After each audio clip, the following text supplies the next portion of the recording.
Hola, mi nombre es Itzel García.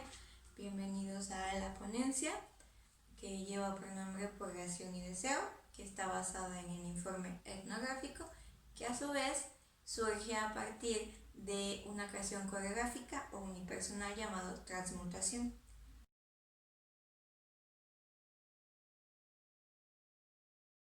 Que como su nombre lo indica, para mí representa todo este proceso por el que he pasado a partir y desde el encierro y la cuarentena y todo lo que genera en mí. ¿Por qué purgación y deseo? Que tiene que ver con transmutación. Purgación es un sinónimo de catarsis. Que pues catarsis es el proceso por el que pasé, porque durante toda la cuarentena había algo que me estaba bloqueando, tanto personalmente como en mi carrera, y esto unipersonal fue como esta catarsis que necesitaba para poder avanzar. Y su sinónimo es un poco más dramático, porque tiene una connotación como más religiosa, más de pecado, de liberarnos del mal, de esto. Pero me llamó bastante la atención. Y deseo, porque a veces creemos que las decisiones que vamos tomando en la vida son consecuencia de un análisis, son consecuencia de la mejor decisión, de que somos muy inteligentes, que somos muy críticos y todo. Y claro que un deseo se puede encontrar en el terreno de una construcción bastante consciente, bastante pensada, pero en realidad me quiero referir a este deseo que está en lo inconsciente, en lo que a veces ocultamos, en lo que no podemos admitir, en lo que nos da vergüenza, pero que también se convierte en una energía y en un motor para tomar las decisiones que tomamos. Entonces por ese camino me quise ir. Durante mucho tiempo me pregunté el por qué el cambio de psicología a danza, porque parecía un poco abismal, como una cosa que no tiene que ver con otra, aunque claro que tienen que ver. Pero desde que entré a danza me pasó algo muy curioso. Empecé con una frustración de este tamaño que se convirtió en una frustración enorme y que por un momento me empezó a hacer odiar la danza. O sea, yo ya no quería bailar y me sentía mal porque decía como algo que me gustaba tanto y que creí que era para mí puede llegar a ser algo que odio tanto y que ya no quiero hacer.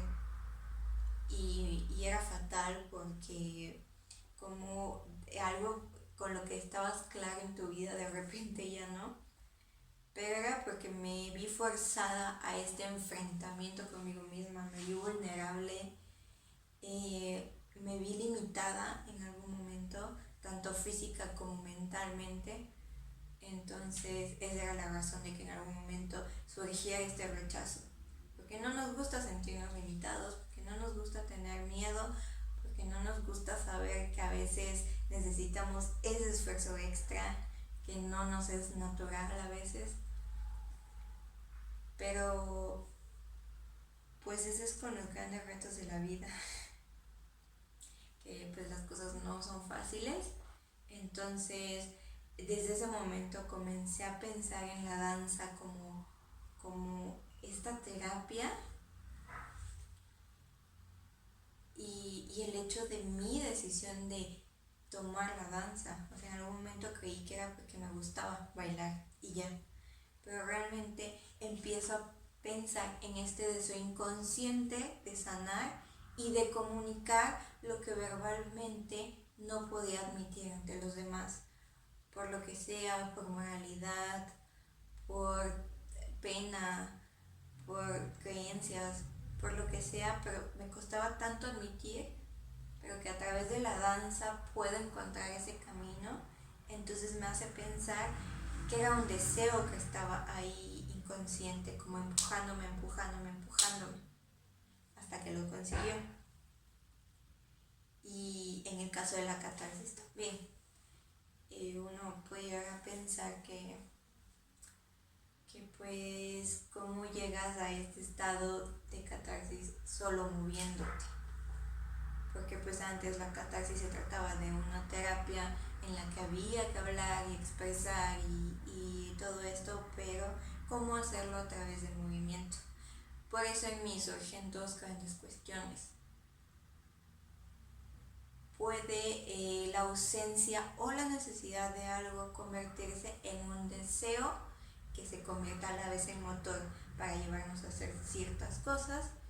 Y la catarsis se da en un estado consciente o inconsciente, porque claramente pues a veces somos conscientes de ese proceso, pero también me ha pasado que entras como en un estado en el que te sumerges tanto en lo que estás generando, en tu pensamiento, en tu mente, que te pierdas un poco de lo que pasa alrededor. Digo un poco porque pues, tratamos de siempre estar alertas, pero pareces entrar a otra dimensión, y por eso mi pregunta, que si esto ocurre como en el terreno de lo consciente o lo inconsciente. Y en este caso, ¿cómo podemos llegar a una conclusión? ¿Cómo podemos dar respuesta a estas dudas?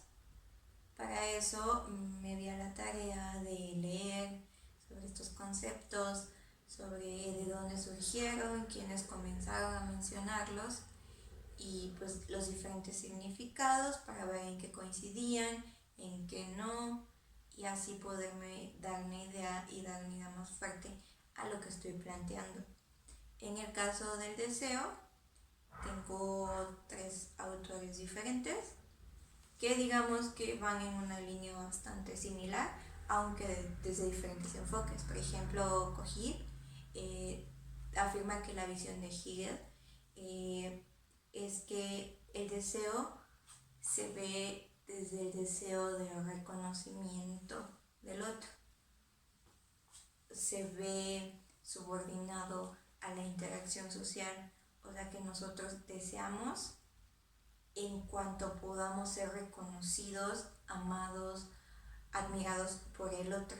O sea, nuestro deseo va a surgir a partir de eso, de querer agradar, de querer impresionar al otro, inconscientemente, porque a veces podemos pensar que no nos importa lo que los demás digan, pero al final sí, al final las cosas que hacemos, las hacemos para el otro.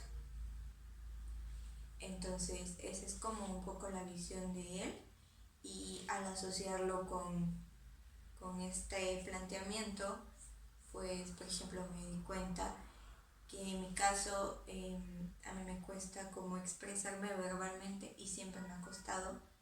Entonces el hecho de que yo diga que uso la danza para expresarme, para sacar todo, pero al final realmente tiene que ver con el otro, porque la única posible necesidad que yo puedo tener de comunicarme es para hacerlo con el otro.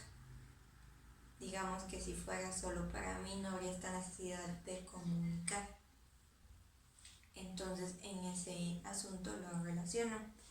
El siguiente autor que tiene que ver con el deseo es Freud. Freud sigue una línea diferente. Él habla un poco de la transferencia del deseo.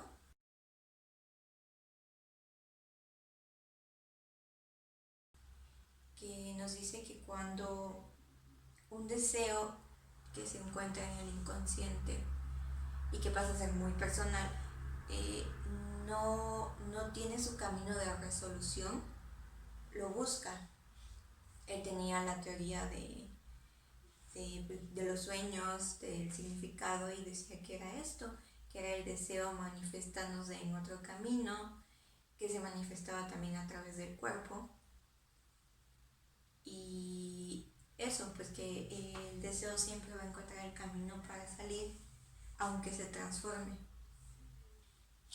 Y es cierto, o sea, a veces nos cuestionamos el por qué sentimos tal cosa, el por qué soñamos tal cosa, el por qué nos vemos como motivados o nos vemos como obligados también, porque a veces queremos hacer algo, pero nuestra mente nos dice que no, pero lo queremos hacer, sentimos que tenemos que hacerlo, surge una necesidad.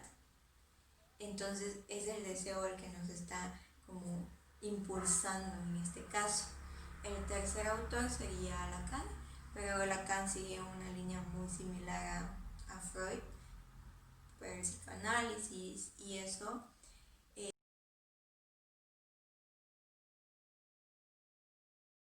Algo interesante que nos dice Lacan es que el deseo va a buscar su salida, pero el deseo no puede ser admitido tal y como es por el otro.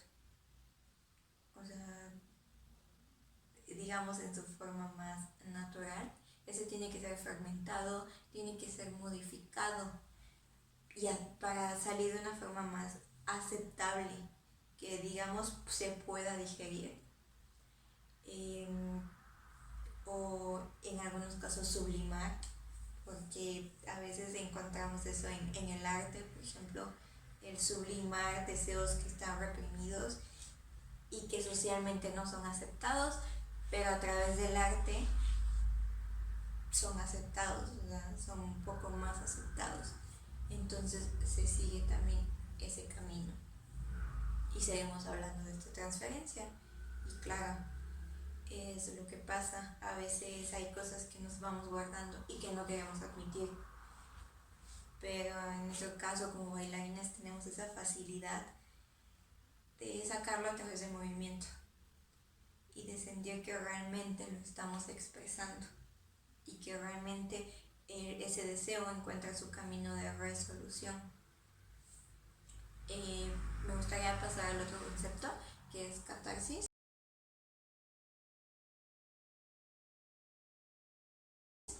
Para este tengo un solo autor, que es Aristóteles, que pues es de los primeros registros que se tienen sobre la introducción de esta palabra. Para Aristóteles, la catarsis era un proceso muy natural en la vida del ser humano y como muy constante. Él habla de la catarsis por diferentes razones, como lo puede ser la búsqueda de la verdad absoluta. También habla de la persuasión y del sentimiento de estar bien, de sentirse en paz, valga la redundancia. Y la tercera es a través de la tragedia, y que es la liberación, o sea, la liberación de esto que nos está afectando, de esto que nos está incomodando. Entonces esos serían como los caminos. De la catarsis se habla que se da mediante un proceso de distanciamiento. Esto quiere decir que se nos hace difícil afrontar las cosas cuando son muy recientes. Entonces lo que hacemos es como guardarlos por ahí, que están ahí latentes, pero están guardadas.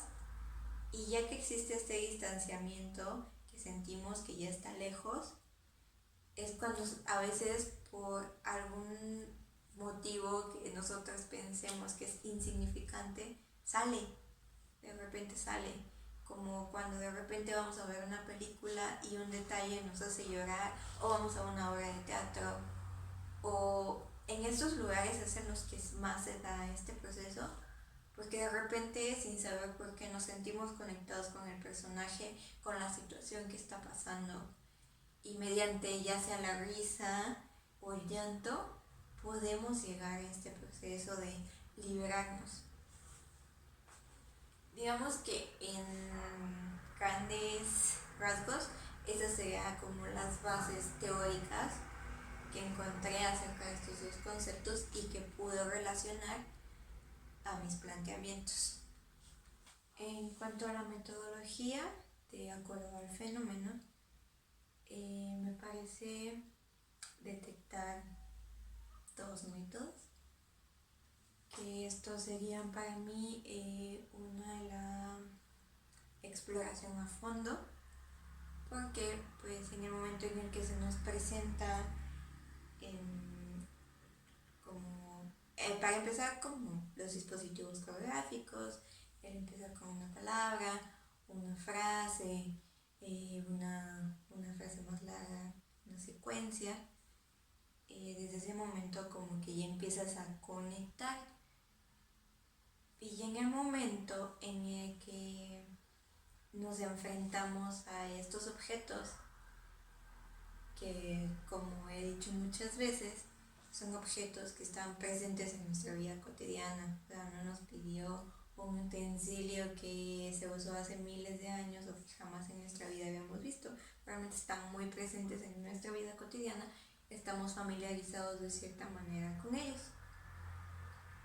La pregunta es cómo tomamos estos objetos y los involucramos en nosotros con el movimiento, cómo hacer que este objeto pase a tomar parte de mi movimiento sin sentir que me estorba o sin sentir que lo limita, más bien cómo sentir que lo reconfigura.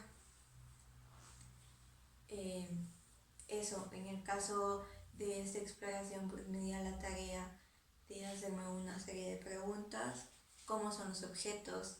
En el caso de la caja era muy grande y el estambre estaba hecho de bolas, el estambre suave. ¿Cuál era la relación entre esos dos objetos? Pero realmente yo no podía notarla. ¿Y cómo reconfiguro estos objetos? En el momento en que me dicen tienes que interactuar con ellos, ¿cómo lo haces? Fue complejo porque quizás en algún momento un poco menos conectada, lo que hubiera hecho hubiera sido cargarla, abrirla, como normalmente la uso. Pero en ese momento fue como el clic. Instantáneamente algo me estaba motivando a meter la cabeza.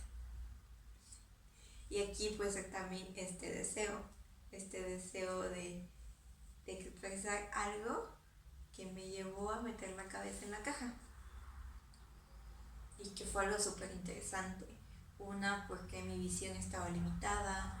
Otra, porque el sonido se escuchaba diferente, me sentía torpe, pero al mismo tiempo era una sensación como de querer explorar, querer ver cómo podía mover esa caja y cómo podía moverme yo en esa caja. Y fue bastante interesante. En cuestión del estambre sí me sentí un poco más desconectada, pero esta cuestión de que tuviera los nudos fue como estas ganas de desenredarlo y como también plasmar este sentimiento de querer liberar. En el caso del otro método fue la documentación a través de video.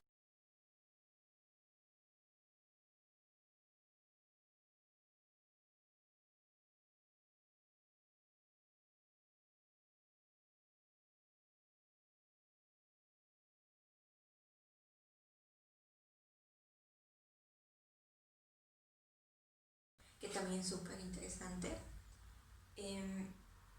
porque, o sea, no es lo mismo sentirlo, como saber que me moví por acá, saber que me puse de rodillas, que me paré, que moví el brazo, pero no es lo mismo lo que yo estoy sintiendo, a pesar de tener un espejo enfrente, a lo que yo puedo ver, o sea, verme como si fuera otra persona, de, ok, recuerdo el momento en el que moví el brazo, pero no recordaba con qué fuerza o lo que puede estar transmitiendo en ese momento. Y también es una retroalimentación muy padre y que también te hace conectar muchas cosas. O sea, cosas que en ese momento pasaron desapercibidas para ti, que quizás tú no notaste, que tu cuerpo estaba hablando, pero habló, y ese es el momento en que tú puedes captar esas cosas. Y para finalizar, los resultados de todo este proceso es interesante, que creo que, claro que lo es. Es interesante y obviamente pues quiero llegar a responder los planteamientos ausencia o la necesidad de algo crear en nosotros un deseo. Sí, claro que sí. Porque a veces el deseo lo vemos como algo que debe ser como bonito, como trascendental, pero a veces los deseos pueden ser tan pequeñitos, anhelos tan pequeños que a veces ignoramos y sin saber que es en realidad lo que necesitamos y lo que debemos hacer. Así que sí, y ese deseo, pues como les digo, nos puede llevar a este camino del que nosotros a veces no tenemos ni idea. A veces cuando hacemos un retroceso y decimos, es que hace 5 años ni por mi mente pasaba verme aquí. Y de manera racional aún no lo puedo imaginar, o sea, no puedo entender cómo llegué aquí. Pero cuando nos damos cuenta de esta parte inconsciente, pues es eso, ese deseo que nos llevó, como en este caso, a decidirnos por nuestra pasión, pero este deseo realmente responde a estas necesidades. En el caso de la catarsis, la verdad es que mi idea principal era que la catarsis sí se daba en un plano más inconsciente, como lo que explicaba la entrada a esta otra dimensión.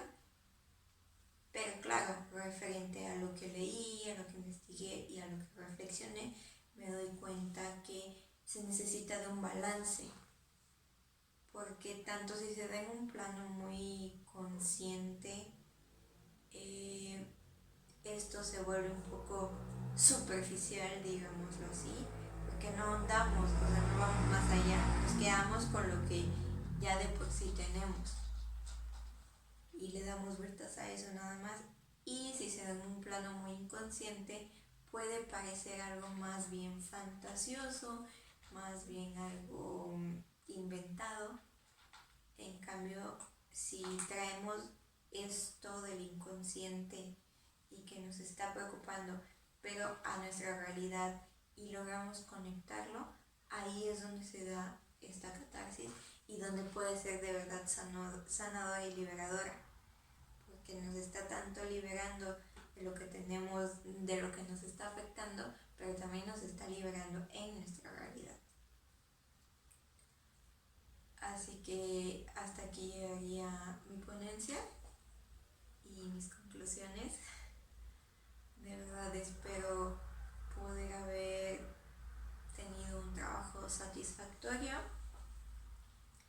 y que realmente, a pesar de la situación y todo, y de que la materia se tuvo que reconfigurar, pues creo que se logró el hecho de poder trabajar este asunto de la autoetnografía, porque es súper interesante, a todo lo que nos lleva, una cosita pequeñita, a todo lo que nos puede llevar, a todas estas conexiones que nos puede llevar, y eso es lo que más me parece interesante y como el mayor aprendizaje que me llevo, como de este centro o de este lugar del que partimos, todo lo que podemos conectar entre sí y que pensamos que no tenía nada que ver, pero tiene tanto que ver.